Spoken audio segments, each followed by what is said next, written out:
திருப்பூர் மாநகராட்சிக்குட்பட்ட முருகம்பாளையம் அண்ணா நகர் பகுதியில் கஞ்சா போதையில் தனது வீட்டு அருகே உள்ள மளிகை கடையின் பூட்டை உடைத்து பீடி எடுக்க முயற்சித்த இளைஞர்களை வீடியோ எடுத்ததால் தந்தை மகன் வெட்டப்பட்டுள்ள சம்பவம் அதிர்ச்சியை ஏற்படுத்தியுள்ளது.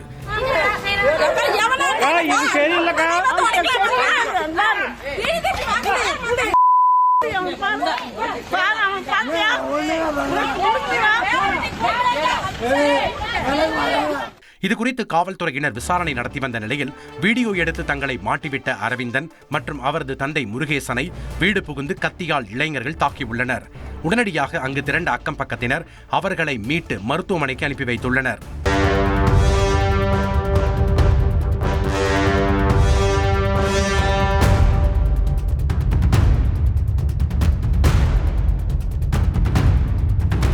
தாக்குதலில் ஈடுபட்ட 5 இளைஞர்களை போலீசார் கைது செய்த நிலையில் போலீஸ் வாகனத்தில் ஏறிய அந்த இளைஞர்கள் வெற்றி சின்னத்தை காட்டியது அதிர்ச்சியை ஏற்படுத்தியுள்ளது. டெல்லியில் இருந்து ஹிமாச்சல் பிரதேசத்திற்கு சென்ற விமானத்தில் தொழில்நுட்ப கோளாறு ஏற்பட்ட நிலையில் விமானிகள் சாதுரியமாக செயல்பட்டதால் விபத்து தவிர்க்கப்பட்டது. விமானம் சிம்லா விமான நிலையத்தில் தரையிறங்க முற்பட்ட போது தொழில்நுட்ப கோளாறு ஏற்பட்டதை தொடர்ந்து அவசர கால எந்திரங்களை இயக்கி விமானம் தரையிறக்கப்பட்டது. விமானத்தில் பயணம் செய்த ஹிமாச்சல் பிரதேச துணை முதல்வர் முகேஷ் அக்னிஹோத்ரி, மாநில டிஜிபி உள்ளிட்ட பயணம் செய்த 44 பேரும் பாதுகாப்பாக இருப்பதாக தெரிவிக்கப்பட்டுள்ளது. செய்திகளை உடனுக்குடன் தெரிந்து கொள்ள உடனே சப்ஸ்கிரைப் பண்ணுங்க.